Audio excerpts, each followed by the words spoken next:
Summer అంటేనే ఆవకాయల season కదా. మేము కూడా ఆవకాయ పెట్టుకోవడానికి మామిడికాయలు కొనడానికి ఇతని దగ్గరికి వచ్చాము. మా అత్తయ్య వాళ్ళు దాదాపు ఒక 10 ఇయర్స్ నుంచి ఇతని దగ్గరే మామిడికాయలు తీసుకుంటారనమాట. చాలా రీజనబుల్ ప్రైజెస్కి ఇస్తాడు ఇతను. ఇక్కడ చూసారా, ఈ మామిడికాయలని అడవి మామిడికాయలు అంటారట. వీటిని ఎక్కువగా మాగాయ పచ్చడి పెట్టడానికి యూజ్ చేస్తారట.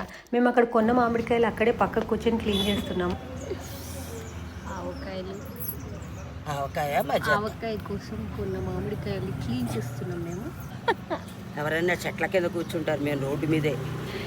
ఇలా ఒక పాత బట్ట, ఇలా ఒక చాకు తెచ్చుకోవాలన్నమాట. ఇలా తీసేసి నీట్గా కడిగి, కనిపిస్తుంది మీకు అందరికీ, ఇలా తీసేసి కడిగి తుడిచి పెట్టుకోవాలి. You got it. అత్తయ్య, మన వ్యూవర్స్కి అందరికి ఒక హాయ్ చెప్పండి. హాయ్. పచ్చళ్ళు చాలా బాగా పెడతారు, పచ్చళ్ళు స్పెషలిస్ట్. పంపమంటారా? ఆవకాయలు కొని క్లీన్ చేయడం అయిపోయింది. నెక్స్ట్ ఘట్టానికి వచ్చేసాము, అదే కటింగ్ అనమాట. ఈ కటింగ్ చేసే వాళ్ళ దగ్గర చాలా పెద్ద లైన్ ఉంది.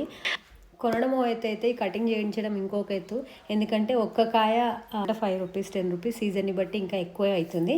మేమైతే 5 రూపీస్ పర్ కాయ కొట్టించాము. అతను అంత ఫాస్ట్ కొడుతుంటే నాకైతే ఎక్కడైనా వేలు మీద కొట్టేసుకుంటాడేమో అని భయం వేసింది. అంత ఫాస్ట్ కొట్టేస్తున్నాడు. Please like, share and subscribe. Bye.